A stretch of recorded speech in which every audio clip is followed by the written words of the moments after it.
What is a 1-bit game? Spanish solo developer Dume Games Studio uses some creative freedom to the term to assign it to a black and white 8-bit metroidvania, but with a handful of modern elements thrown into the mix.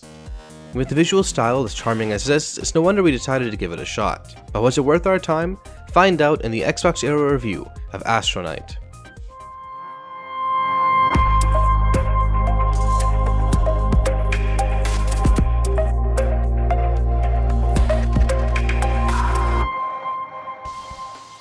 So the 1-bit description of Astronite is a clever reference to the game's monochrome style. But as a matter of fact, the game's style is very much reminiscent of metroidvanias and platformers of the 8-bit era, such as the ones you'd find on the NES like the first Metroid games. Astronite chooses to have intentionally basic storytelling, focusing instead on putting the player in an exotic location full of mysterious creatures. The short of it is that the player takes the role of a weaponized astronaut who crash lands on their home planet Neplia, invaded by evil entities. It's just the right excuse to explore labyrinth-like 2D levels full of enemies and secrets to uncover.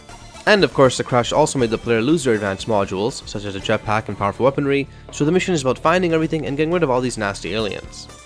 Astronite can essentially be summed up as a mixture of two core elements, the fighting and the exploration. Now let's start with the former. Taking notable inspiration by 8-bit classics such as Metroid, Mega Man, and Contra, the player can explore interconnected screens with respawning enemies in pretty impressive numbers at times. This happens via a classic grid-based structure, with the astronaut shooting in 8 directions based on where the player is pushing the stick. It's a classic pea-shooter rifle, with most enemies going down in a handful of hits. A bit of complexity is guaranteed by the dashes and flights the player can do with their modules, but it's a very old-school game formula for sure. You also have not a lot in terms of your health bar capacity at first, and various big bosses along the way make the game rather challenging too.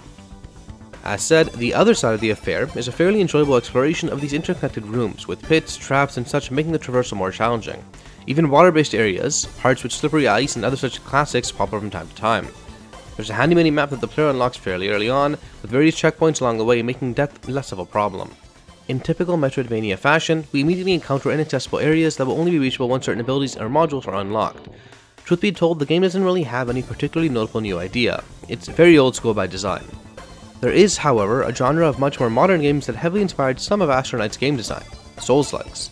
A high difficulty is combined with various elements of that formula, such as all enemies aside from bosses respawning when a checkpoint is activated, and the collected souls from fallen enemies needing to be recovered from the point of death, else losing them forever.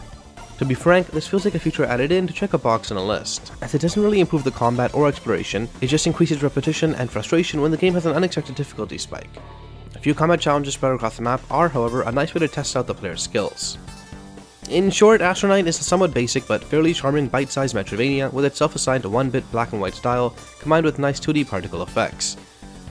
The traversal and combat are rather basic, and so are most of the enemy and boss designs, though the game does try to keep it fresh by adding more and more changes to the formula, such as underwater segments, more advanced movement options, and weapon upgrades. This makes the title a bit repetitive, with further frustration deriving from some odd difficulty spikes and a slightly pointless Souls-like influence. Yet a lower than average price point, and not excessive length, make Astronite a fairly enjoyable romp for those dying to play through yet another Metroidvania, even if it won't go down as an all-time classic.